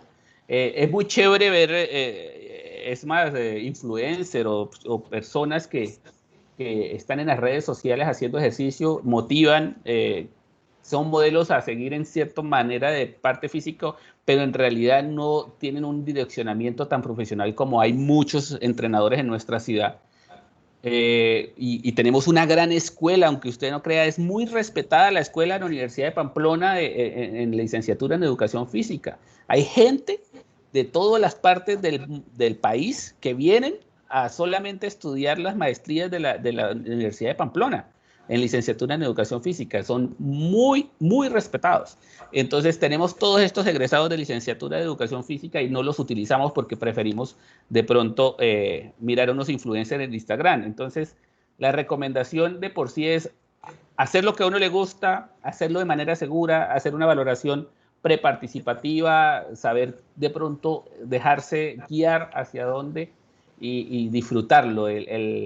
La parte de la actividad física es algo que es de disfrute, es algo de naturaleza, de estar libre, de compañía con la familia. Entonces esas situaciones también tenemos que verla. En términos técnicos, digamos, en la parte del ciclismo, yo creo que el bike fit es importante, o sea, el que te midan y escoger una muy buena bicicleta para no tener ni lumbalgias ni problemas patelofemorales. Es importantísimo la altura del sillín, que se dejen llevar, ¿cómo se dice?, guiar por una persona que sea experta en el tema, y sobre todo aprender a pedalear. Uno no se imagina y uno piensa que pedalear es darle para adelante. Y lo digo por experiencia, a mí me enseñaron a pedalear después de viejo. No, meta más la rodilla a este lado, usted saca así, no sé qué. Y yo decía, pero ¿por qué? No, es que eso hace que te duela menos esa zona. O uno mismo se graba y después de que uno está en el rodillo se graba y dice, uy, sí, yo pedaleo feísimo. Entonces ahí es donde uno va corrigiendo. Dejarse corregir, hay personas que saben de eso. No tiene que ser el médico del deporte. A mí me corrigió, pues obviamente un entrenador de ciclismo, ¿ya? Que me vio pedalear y me dijo, no, hermano, usted sí. Entonces, esas cositas son pequeñas. También los licenciados nos enseñan también a correr. Cómo es la economía de la marcha. Cómo hay que elevar la pierna, cómo hay que ponerla hacia atrás, cómo hay que hacer la economía bien. Y sobre todo la superficie donde uno vaya a trotar, que no sea irregular, para evitar también las molestias en lo que llamamos el chin splints o la periostitis tibial, ese dolor fuerte en la canilla, en la parte de adelante, que cuando estamos empezando a entrenar, eso es por hacerlo en una superficie irregular, dura y de pronto no conocida, ¿ya? Entonces, toda esa situación, y nunca olvidarse en cualquier deporte de hacer ejercicios de propiocepción, de equilibrio, ¿ya? Porque la propiocepción es lo que nos hace evitar que nos esguincemos, el equilibrio es el que nos hace evitar los accidentes, y eso se entrena también. Un fisioterapeuta también lo puede uno ayudar a trabajar esas cosas. No, perfecto, perfecto. Yo creo que podríamos ya hacer preguntas más puntuales y por eso quisiera invitar a los asistentes. Sabemos que el tema está súper interesante, no hay problema con el tiempo, Ibar. Y mientras avanzamos un poquito ya en la parte final del webinar, pues los invito, si hay alguna pregunta puntual de ciclistas, de corredores, de alguien que haga CrossFit, alguien que haga ejercicio cardiovascular, pues aprovechemos que está Ibar acá para que nos aclare. Ibar, actividad física y en casa, ¿qué nos puedes decir? Hemos estado muchos de nosotros viviendo una experiencia nueva en estos 5 meses, donde nos tocó volver la casa a un gimnasio. Sí. Sí, entonces yo quisiera también como preguntarte cuál recomendación, o qué recomendaciones generales o qué de pronto observaciones, has sido muy claro con todas tus observaciones, yo quiero retroalimentarte, creo que has aprendido mucho hoy, pero sé que el tema de casa también tiene algunos tips. ¿Qué nos puedes decir del ejercicio y la casa? Sí, hay muchas. Una de las primeras cosas que a mí me preguntan es, ¿a qué horas es mejor hacer ejercicio? ¿Cierto? Es una de las primeras preguntas. Y la respuesta que digo yo, a la hora que pueda. ¿Sí? Digamos, el ejercicio se puede fraccionar. Usted puede hacer 20 minutos en la mañana, 20 minutos en la tarde, y tiene la misma respuesta. El que haga en la mañana, sí hay una cronobiología en cierta medida que tiene una influencia bastante clara en la actividad física, pero en la población en general en realidad no vale la pena ponernos a ser tan específico, ¿no? Porque es algo de promoción, no es algo de alto rendimiento. Entonces, pero sí en general uno aprende más en las mañanas y ejecuta mejor al final de la tarde. ¿Sí? Entonces, si usted va a aprender a jugar tenis, clase de las mañanas, y cuando ya sepa jugar bien, de 4 de la tarde en adelante donde usted rinda más. ¿Ya? Eso es lo que tenemos. En las mañanas se aprende mucho más las técnicas. Pero entonces, en realidad, lo que es en casa es, primero, hacerla a cualquier hora y en el momento en que a usted se le ocurra. Siempre tratar de hacerlo en un lugar seguro. O sea, que haya el espacio, que tengamos los elementos, que no haya obstáculos que vayan a producir accidentes. Ya, lamentablemente nos hemos llenado de videos de bloopers de gente haciendo en casa que tumba bombillos, que acaba televisores y comedores. Pues primero que todo, pues hacerlo en un lugar seguro. Lo segundo es conocer el límite, o sea, el asunto es ir teniendo esa sensación de que estamos haciendo el ejercicio, vuelvo a la escala de Borg de 0 a 10, que estamos haciendo un ejercicio entre 6 y 7. Ya creo que con eso es suficiente, o sea, como un 60-70% de la frecuencia cardíaca máxima. Entonces, la percepción subjetiva del esfuerzo es algo muy válido, está completamente demostrado que es válido para uno hacer monitoría del esfuerzo, ¿ya? Podemos utilizar el YouTube para ver ejercicios de entrenamiento funcional, para hacer ejercicios como una técnica que se llama Insanity, que es lo que llamamos el HIIT, que es el entrenamiento interválico de alta intensidad, pero arranquemos desde principiante hasta avanzado. O sea, si usted va a empezar, no busque el video de lo más avanzado que dice Insanity para expertos y Apocalipsis entrenamiento, no, eso no. Busquemos Insanity para principiantes o nivel medio, uno lo puede catalogar y ahí está. Sin ningún problema uno lo consigue. No es el hacer mucho o el hacerlo más lo que no vale la pena, digamos, en la población en general, el no pain, no gain. O sea, el hecho de que uno se mate no significa que esté haciendo mal el ejercicio. Uno puede hacer un ejercicio medio, regular, pero que sea como un hábito y está desarrollando muchísimos beneficios. Yo le digo mucho a mis pacientes, a mí no me preocupa que usted haga 2 horas, a mí me preocupa es que haga menos de 6 días. Usted puede hacer media horita 6 días a la semana y es mucho mejor porque usted está creando un hábito con la repetición. A que usted haga 3 días, 2 horas. Porque va a haber el día en que usted va a estar muy cansado, ya lo hace 2 y luego ya lo hace 1 y ya se le olvidó. Mientras que si usted hace de a poquito 6, el cuerpo empieza a desarrollar esta dopamina que está en el cerebro y empieza a sentir esa sensación de necesidad de ejercicio.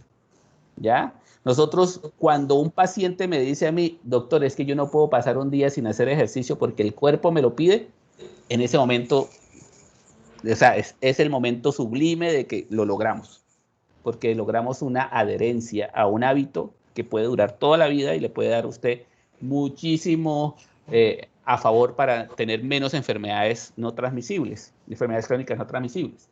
Entonces ahí, la hora cualquiera, fragméntelo como quiera, empiece siempre con la parte principiante, hágalo en un lugar seguro y no se olvide de hacer ejercicio de fuerza. Muchas veces nos metemos mucho en el cardio, que bicicleta, que la elíptica, que la caminadora y nos olvidamos de la fuerza. El músculo, sobre todo nosotros, el músculo necesita contraerse para ser sano. Después de los 50 años todos llegamos a un punto de perder masa muscular fisiológicamente, eso se llama sarcopenia y tenemos que evitarlo. ¿Y cómo lo evitamos? Buenos niveles de vitamina D, exposición solar y aumento de masa muscular. Y en las mujeres, sobre todo, la osteoporosis. Muchas veces vemos, antiguamente los médicos decían, vaya y camine para prevenir la osteoporosis. No, la caminata no es suficiente, tenemos que hacer ejercicio de fuerza. En los adultos mayores o en las mujeres que estén previniendo osteoporosis, las bandas elásticas, los tubos elásticos para hacer ejercicio son un ingrediente fundamental y también uno puede conseguir tutoriales o asesorarse de un entrenador para que entonces hagamos eso en casa sin ningún inconveniente. En realidad también volver a jugar al parque cuando podamos es algo que invito, sobre todo en los niños. Los niños necesitan por lo menos 1 hora diaria de jugar al aire libre y ahora que estamos densificando tanto la población en edificios y en apartamentos, pues tenemos que empezar a trabajar en eso también a raíz de la salud pública. Entonces, no, yo creo, y como lo digo, Doc, la medicina del deporte es apasionante, por eso hablo tanto, porque me apasiona, pero en realidad, de cada tema que hemos hablado y tocado someramente, yo creo que sale un webinar completo. Total, total. Y tú nos has encargado de apasionarnos a nosotros también, porque creo que uno quisiera quedarse aquí toda la tarde, noche hablando del tema. Bueno, vamos a entrar un poquito al tema de preguntas. Pablo, ¿tenemos preguntas en el auditorio?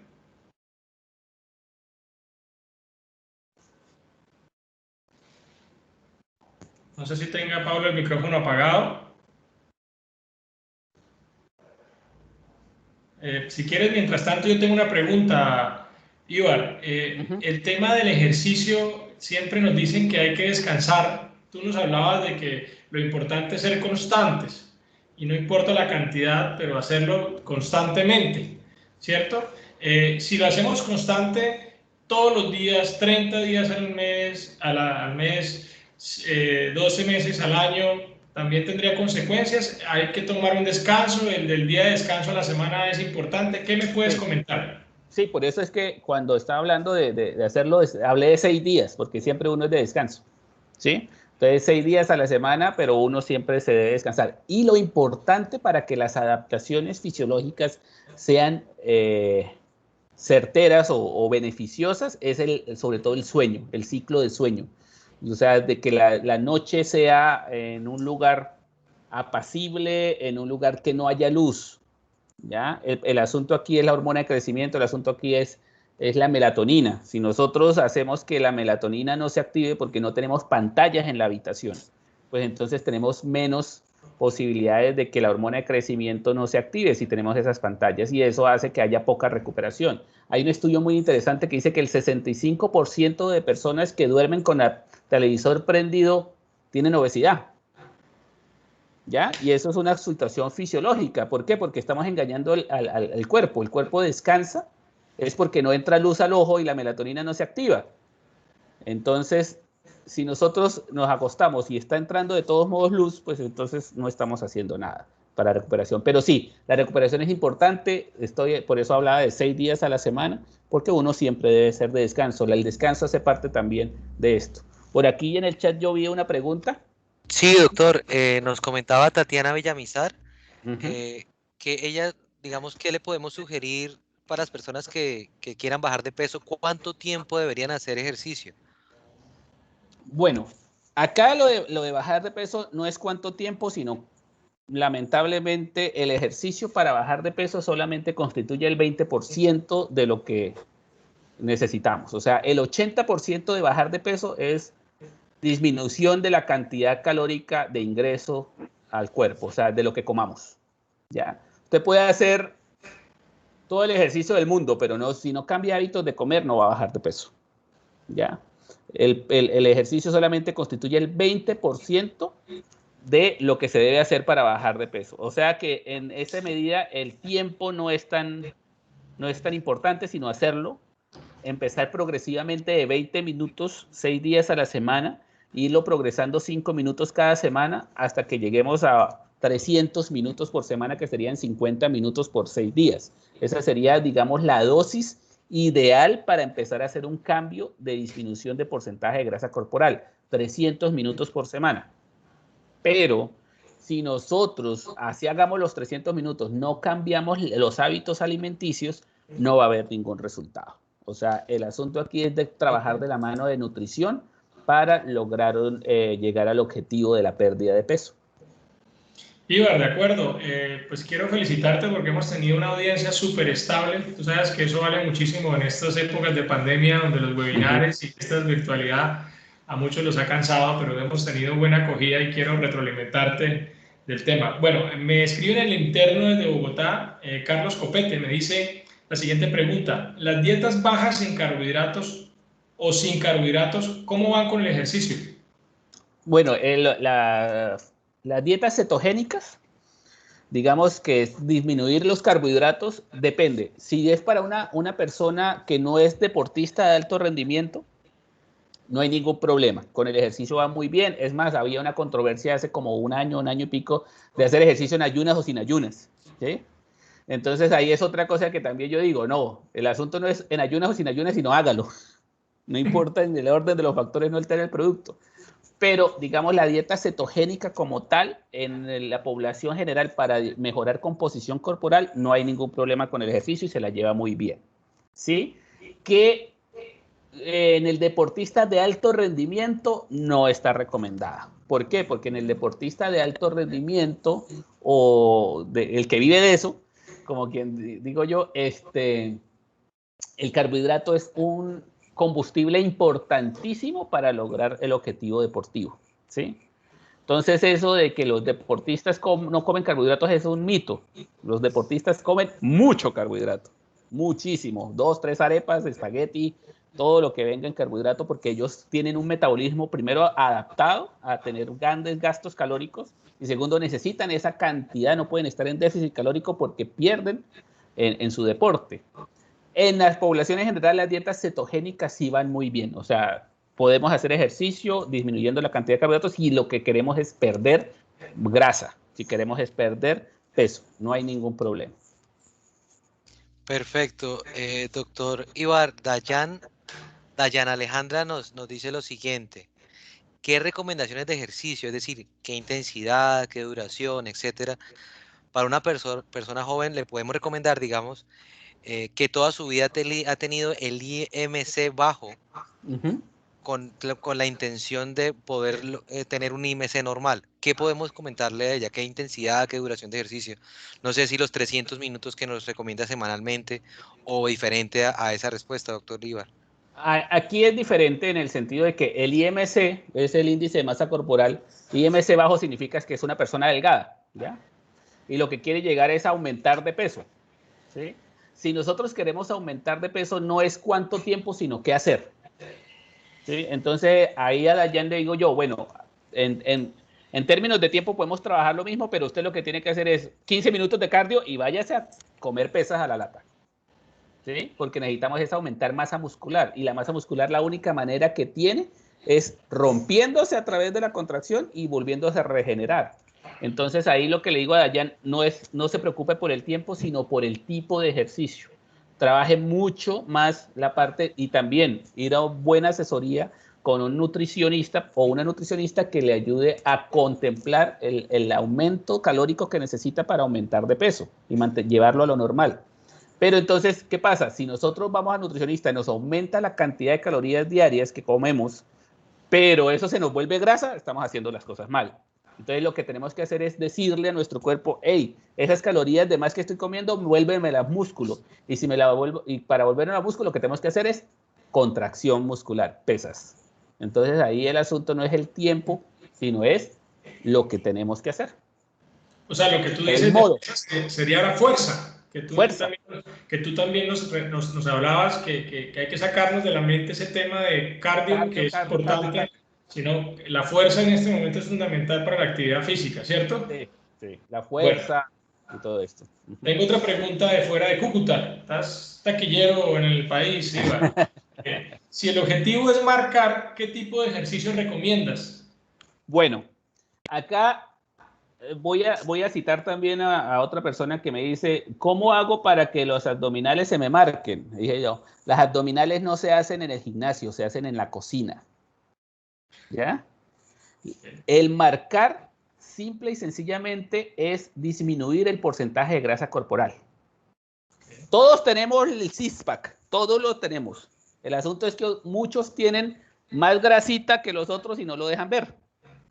Entonces lo que hay que hacer es disminuir la cantidad de grasa para que entonces la piel esté más adherida al músculo y por ende se marque el músculo. ¿Ya? Eso en todas las partes del cuerpo. Es más, la grasa nunca se quema, entre comillas, se quema o se pierde localizada. ¿Ya? La grasa no se puede perder localizada. O sea, voy a hacer un ejercicio para quemar la grasa de aquí, no existe. ¿Ya? Entonces es otro mito que hay que quitarnos. Entonces, ¿qué es lo que hay que hacer? Afinar muy bien el plan de alimentación, hacer ejercicio de fuerza, cardio, como siempre, pero simplemente si usted se asesora bien en cuántas calorías debe comer y qué tipo de porcentaje de alimentación hay que comer para lograr la marcación y ser muy disciplinado en ella, lo logras, simplemente disminuyendo el porcentaje de grasa corporal. Entonces, por eso vuelve la palabra, las abdominales no se consiguen en el gimnasio, se consiguen en la cocina. Okay. Bueno, esta pregunta sí es una pregunta de médico para médico. Voy a tratar de hacerla de una forma más sencilla. Como te puedes dar cuenta, estoy muy concentrado en toda tu explicación. sabemos todo esto que nos explicas de bajar de peso, de estar marcado, de hacer ejercicio, pero también creo que la moda ha sido estar demasiado fitness, ¿no? Mucho músculo, buena marcación, poca grasa, muy bien formado, muy buena figura, pero también a veces sabemos que ante cualquier eventualidad, como ya hablábamos, cáncer, una enfermedad infecciosa, un accidente, pues muchas veces necesitamos energía para podernos recuperar y rehabilitar, ¿sí? ¿Hasta qué punto, Ibar? Yo sé que esta respuesta puede ser un poquito venenosa. ¿Realmente es recomendable llevar a una persona a ese nivel de fitness tan marcado, con poca grasa, si en algún momento le dio una apendicitis o le dio una neumonía que nos puede dar a cualquiera, y de pronto el no contar con esa reserva de grasa también puede costarle al paciente? ¿Qué reflexión me puedes dar de eso? Hay una reflexión muy fuerte digamos, seamos sinceros, estamos aquí en un espacio donde estamos siendo muy, como dice usted, muy venenosos, en el sentido de que el deporte de alto rendimiento no es salud. ¿Ya? O sea, el llevar esos extremos hasta allá, hay atletopatías, hay situaciones que, digamos, el alto rendimiento no es un modelo a seguir en términos de salud. O sea, seamos claros. Estamos hablando de la gente recontraélite, ¿sí? Por algo hay médicos del deporte, o sea, porque es una Es decir, población muy ¿nos especial. puede volver frágil en un momento determinado? Sí, frágil, no tanto frágil, sino que están expuestos a lesiones de sobreuso, están expuestos a situaciones diferentes. Para nosotros, digamos, no hay ninguna, digamos, en la población en general, no se ha encontrado ninguna evidencia donde encontremos que las personas que se encuentran dentro de un estado fitness sea contraindicado para su salud posterior. O sea, eso ya se ha preguntado a la ciencia, se han hecho estudios prospectivos con grandes poblaciones y sí se ha encontrado es que las personas que han hecho ejercicio, que han llegado a ese lugar, tienen menos riesgo de enfermarse o de tener situaciones difíciles a los que no. ¿Sí? Otra cosa es cómo llegamos a ese punto. Y ahí es donde nos metemos en el asunto de los esteroides anabólicos, de no hacer el trabajo, de pensar que vamos a coger el camino más rápido, pero eso en contraindicado a nuestra salud. Una cosa es llegar a ese punto de una manera natural, bien progresada, bien hecho, y otra cosa a punto de hormona de crecimiento, de boldenona, de cadabolín, de todo eso que vemos en los gimnasios, que es una realidad que no hay que ocultar que existe. Y eso sí es malo, o sea, porque llegar allá tomando esos atajos sí es muy malo para la salud. Entonces, ya se demostró en las personas y en común que llegar a ese punto no es, digamos, prospectivamente, en un estudio, unas cortes muy grandes, no se ha llegado a que sea perjudicial, pero sí hay que concluir que llegar por el camino fácil no es tan bueno. Pablo, ¿tienes alguna otra pregunta? Creo que hay otra pregunta de los asistentes. Sí, doctor. Dairon Alexander, es que no se logra ver en el chat. Ah, sí, que digamos, es una pregunta muy puntual, doctor Ibar. Dice que si recomienda el uso de rodilleras para la práctica de CrossFit, doctor. Se recomienda si se necesitan, en el buen sentido de la palabra, ¿no? Si están recetadas. El asunto con el CrossFit es una cosa, el CrossFit no produce lesiones. La mala ejecución del CrossFit es lo que las produce.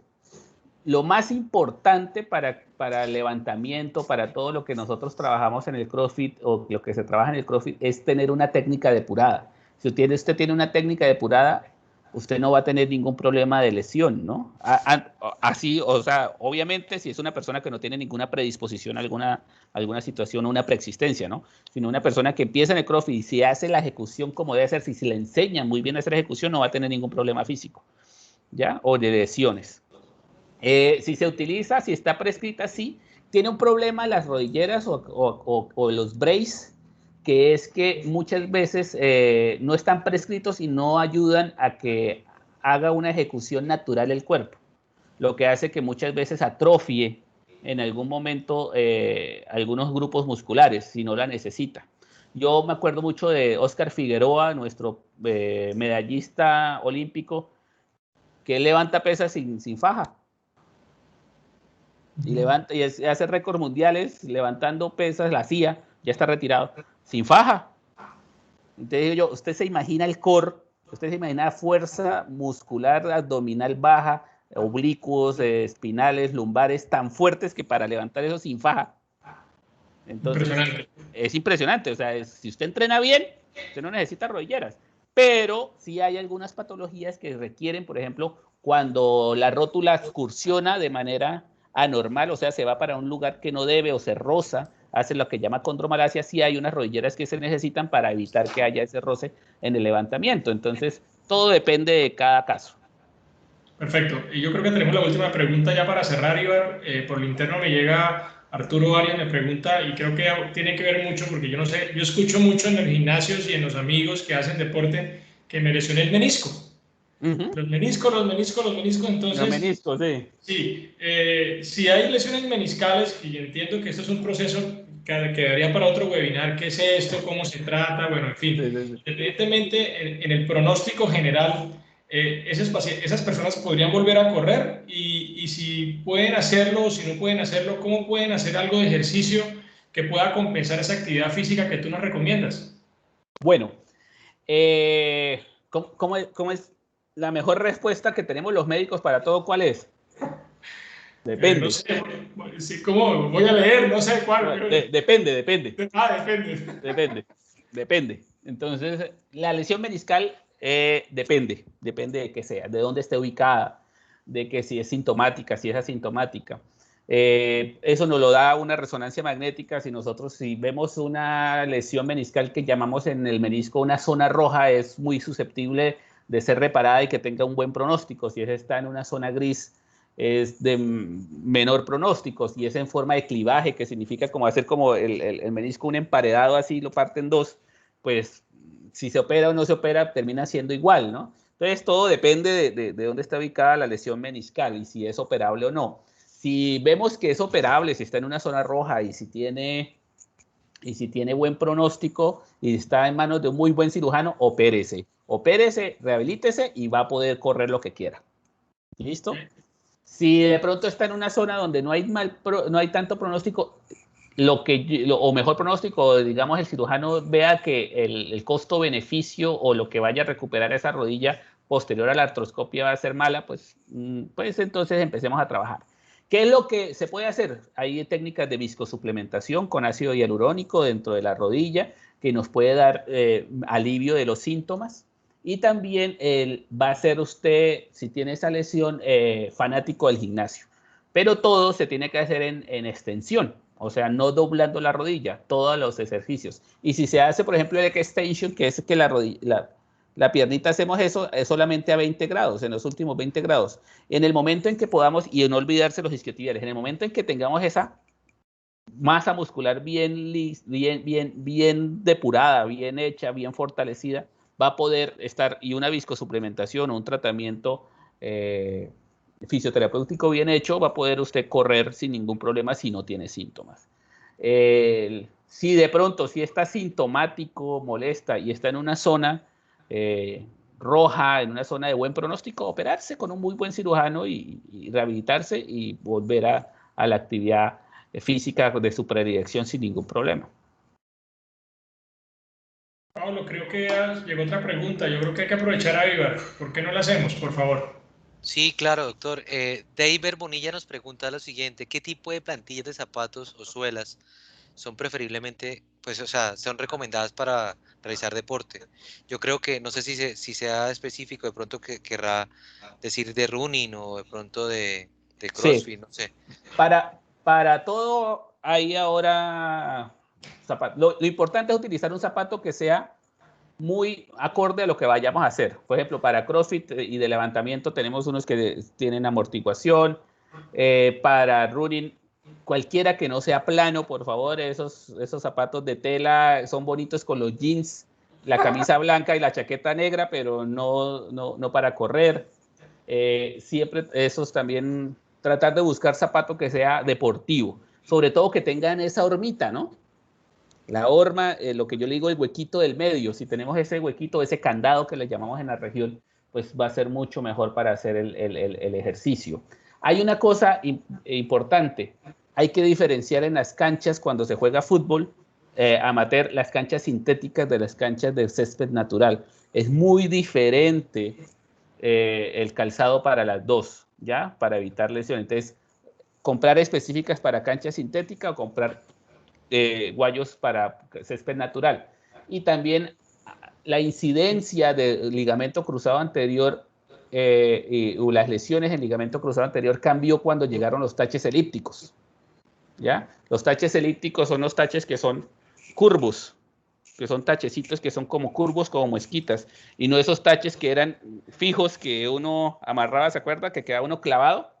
Esos que, digamos ahora, si va a jugar en cancha sintética, que sea zapato especial para cancha sintética o buscar calzado de taches elípticos para poder hacer el giro en la cancha y no quedarse clavado y que no vaya a haber ninguna lesión de rodilla. Entonces, mire que cada cosita tiene su...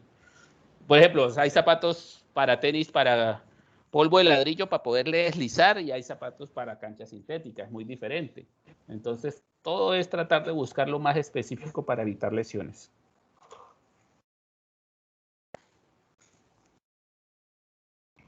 Bueno, Pablo, creo que llegamos ya al límite de tiempo.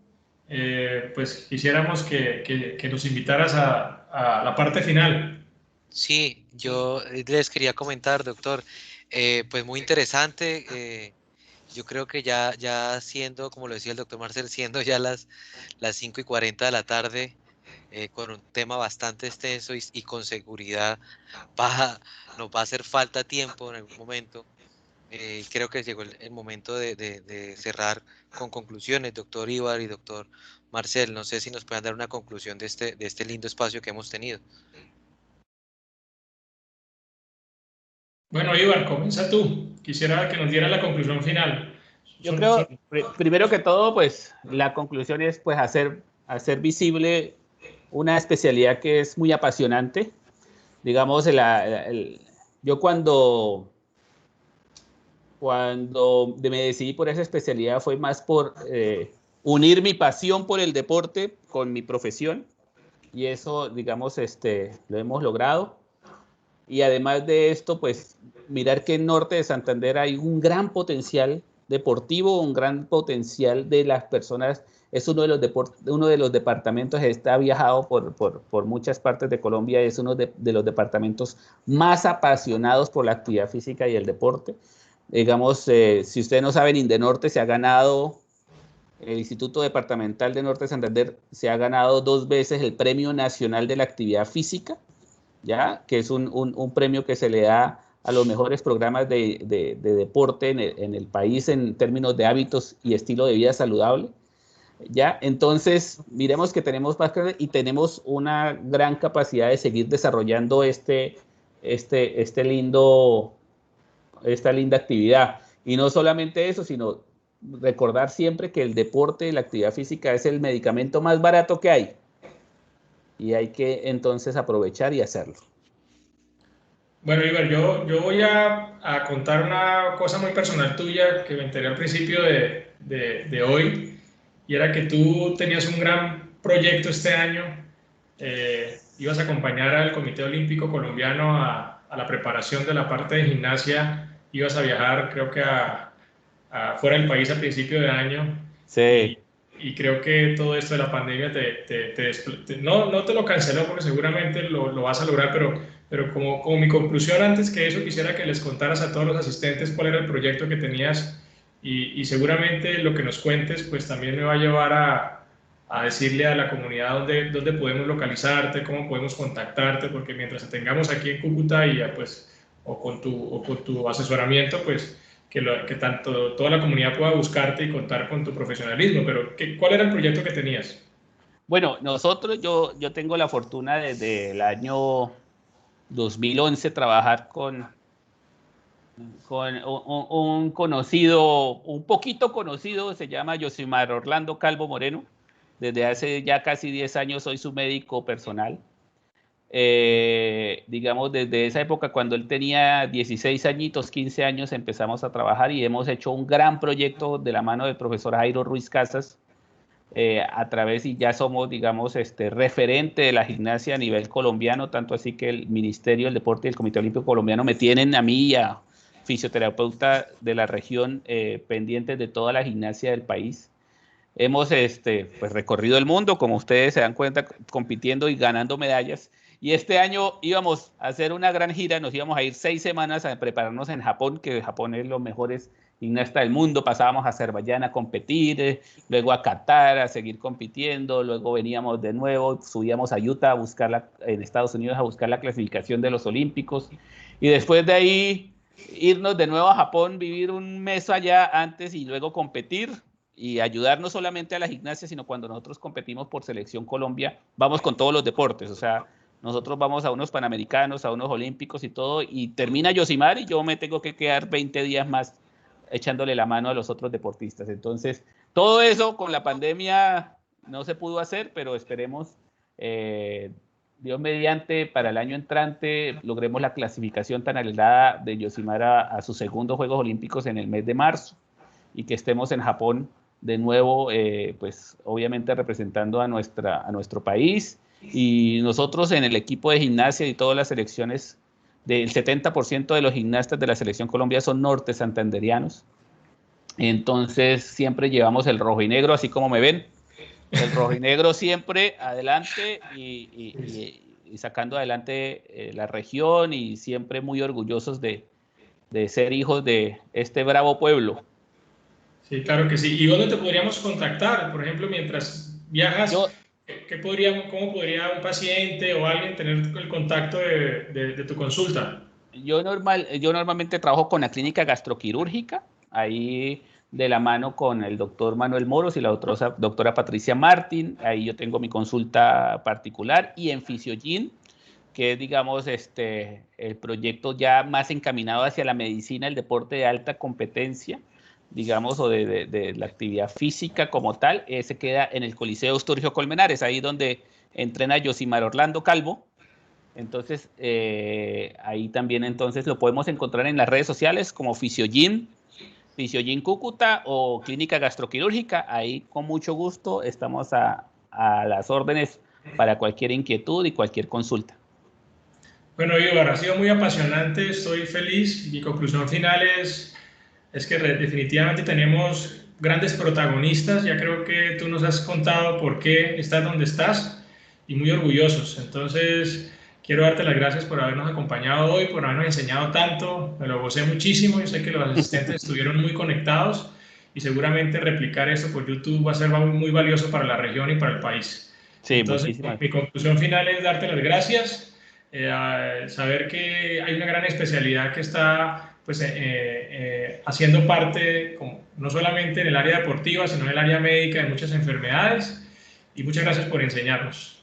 Sí. Hay otra cosita, un apunte que se me había olvidado. En Ametco, en la página de Ametco, pueden bajar todas las recomendaciones y protocolos que se han desarrollado con el COVID, ¿no? También entrenamiento en casa, la parte de los niños, entrenamiento en las mujeres embarazadas con COVID. Todos esos protocolos lo pueden bajar de la página de la Asociación de Medicina del Deporte de Colombia. Gracias. Sí, doctor Marcel, doctor Ibar, como institución, pues nosotros nos queda, digamos, más que agradecerles a ustedes. Estos espacios son, pues reiteramos lo valioso que son, y es muy importante como ente gubernamental seguir impulsando y apoyando todas estas bonitas especialidades que tenemos y que en realidad son fortalezas para nuestra región. Desde la mesa del sector trataremos siempre de contextualizar estas recomendaciones, de resaltarlas, y sin duda seguiremos siendo de manera estratégica ese articulador siempre enfocado a fortalecerlos y en la mejora continua para una mejor competitividad de nuestra región. Nuevamente, mil gracias a usted, doctor Ibar, mil gracias a usted, doctor Marcel, a ustedes asistentes, y aprovecho el espacio para invitarlos la próxima semana que nos acompañen, que ya no hablaremos de deporte, que seguramente tendremos otro espacio en algún momento, porque son sin duda temas muy importantes, pero la próxima semana hablaremos de radioterapia, donde nos acompañará el doctor Oscar Mauricio Hernández el próximo martes a las 4 de la tarde. Muchísimas gracias nuevamente y les deseo una feliz tarde. Muchas gracias, Pablo. Gracias, Ibar. Gracias Hasta a todos. luego, nos estamos viendo. Muchas gracias por la invitación. Hasta luego.